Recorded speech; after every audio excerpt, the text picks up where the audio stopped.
Hi friends, நம்ம இன்றைக்கி எண்ணெய் கத்திரிக்காய் குழம்பு செய்ய போகிறோம். பாருங்கள், கடாய் வச்சாச்சு. எண்ணெய் சேர்த்துக்கலாம். எண்ணெய் கொஞ்சம் தாராளமாகவே சேர்த்துக்கலாம். இவ்வளோ எண்ணெய் சேர்த்துக்கலாம். பாருங்கள், இந்த மாதிரி குட்டி குட்டி கத்திரிக்காயாக நல்லா பிஞ்சு காயாக எடுத்துக்கணும்.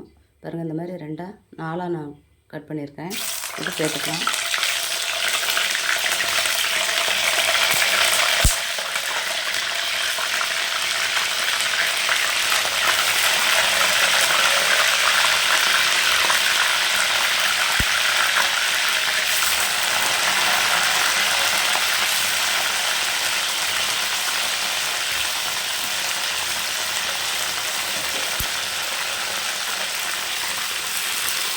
இந்த எண்ணெயிலே நல்லா வதங்கி இருக்கும்.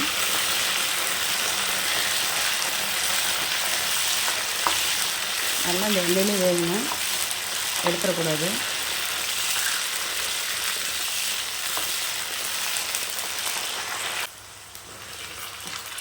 பாருங்கள், இந்த மாதிரி நல்லா கத்திரிக்காய் வதங்கிடுச்சு. இதை இப்போ நம்ம ஒரு பிளேட்டில் மாற்றிக்கலாம்.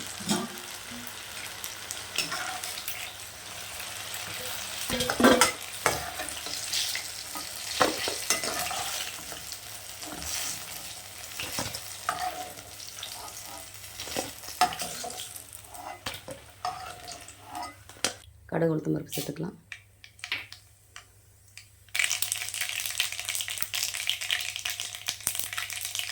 கருவேப்பிலை சேர்த்துக்கலாம். அப்புறம் சின்ன வெங்காயம் சேர்த்துக்கலாம்.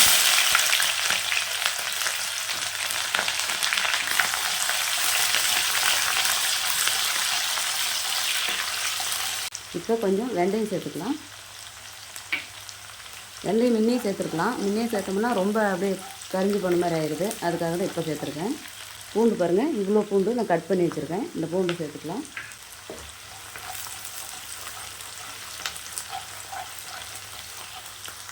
பாருங்கள், இந்த மாதிரி நல்லா அடங்கி வந்துடுச்சு. இப்போ நான் வீட்டில் அரைச்ச குழம்பு மிளகாத்தூள் போட்டுக்கலாம். கொஞ்சமாக மஞ்சள் சேர்த்துக்கலாம். தேவையான அளவு உப்பு எடுத்துக்கோங்க.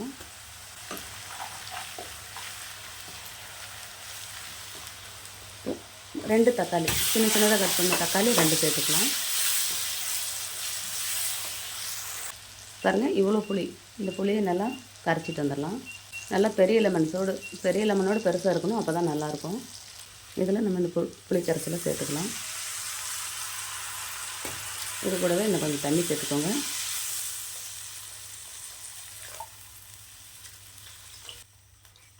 கொதி வரட்டும். இப்போ இந்த கத்திரிக்காய் சேர்த்துக்கலாம். கத்திரிக்காய் நல்லா வேகட்டும். பாருங்கள், தேங்காய் பால் அரைச்சி வச்சுருக்கேன். தேங்காய் பால் சேர்த்துக்கலாம். சின்னதாக ஒரு மூடி எடுத்துருக்கேன். அதிகம் சேர்க்க வேண்டாம். சின்னதாக ஒரு மூடி தான் தேங்காய் போட்டேன். அதே மாதிரி சேர்த்துக்கோங்க. நல்லா வெந்து இந்த தண்ணியெலாம் சுண்டி வரட்டும்.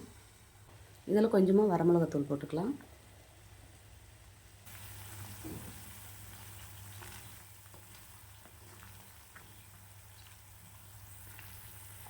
பாருங்கள், எண்ணெயில் எப்படி பிரிஞ்சு வருதுன்னு. இந்த மாதிரி இருந்தால் தான் நல்லாயிருக்கும். இப்படி தான் இருக்கணும். பாருங்கள், இப்படி தான் எண்ணெயெல்லாம் பிரிஞ்சு வரணும். எண்ணெய் கத்திரிக்காய் குழம்பு ரெடி ஆகிடுச்சு. இதேமாரி நீங்களும் உங்கள் வீட்டில் செஞ்சு பாருங்கள். செஞ்சு பார்த்துட்டு எப்படி இருக்குன்னு எனக்கு ஒரு கமெண்ட் பண்ணுங்கள், லைக் பண்ணுங்கள், ஷேர் பண்ணுங்கள், ஒரு சப்ஸ்கிரைப் பண்ணிடுங்க.